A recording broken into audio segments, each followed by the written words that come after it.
அழாதங்கிறல்ல, அழாத. அதான் ஒண்ணும் ஆகலைல. இனிமே உன் லைஃப்ல எந்த பிரச்சனையும் வராது. அண்ணனுங்க நாங்க இருக்கோம். உன்னை நாங்க அப்படியே விட்டுருவோமா என்ன? ம்?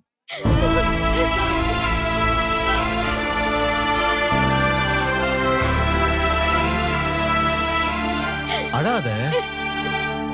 சிரி.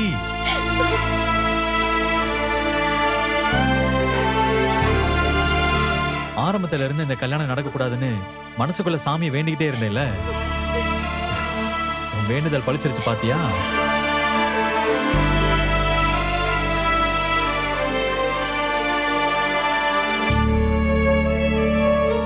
நானும் பார்வதியும் பிரியாவுக்கு நல்ல லைஃப் கிடைக்க கூடாதுன்னு நினைக்கல பாட்டி.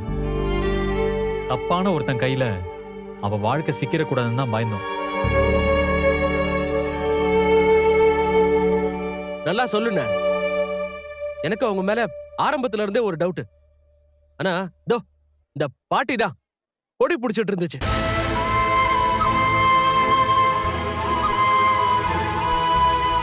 நீ நம்புறவங்க எல்லாம் எப்படி இருக்காங்க பாத்தியா? இப்பயாச்சும் நல்லவங்க யாரு கெட்டவங்க யாருன்னு புரிஞ்சு நடந்துக்கோ.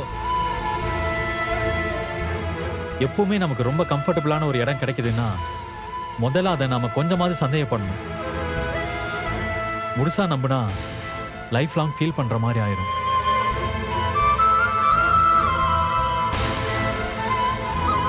அந்த சிவா அப்படிப்பட்ட ஒருத்தன் தான். இத்தனை பேர் அவன் ஏமாத்திருக்கானா அவன் அவங்களுக்கு எந்த அளவுக்கு கம்ஃபர்டபுளா இருந்திருப்பான், எவ்வளவு பெர்ஃபெக்ட்டா நடிச்சிருப்பான் அவன். கரெக்டா சொன்ன. எல்லாரையும் நல்லா நம்ப வச்சுட்டானே. தோ நம்ம வீட்ல பாதி பேர் அவன்கிட்ட சரண்டர் ஆயிட்டாங்களே. எப்பேற்பட்ட கெட்டவனுக்கு ஒரு முடிவு இருக்கும். அவன் முடிவு நம்ம கையில இருந்திருக்கு.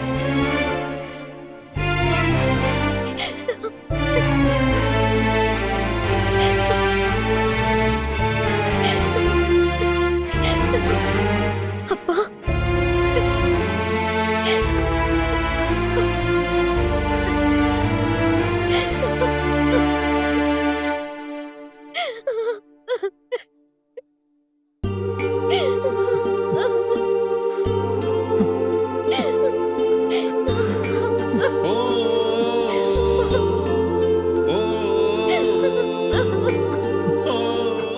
மன்னிச்சிடுமா.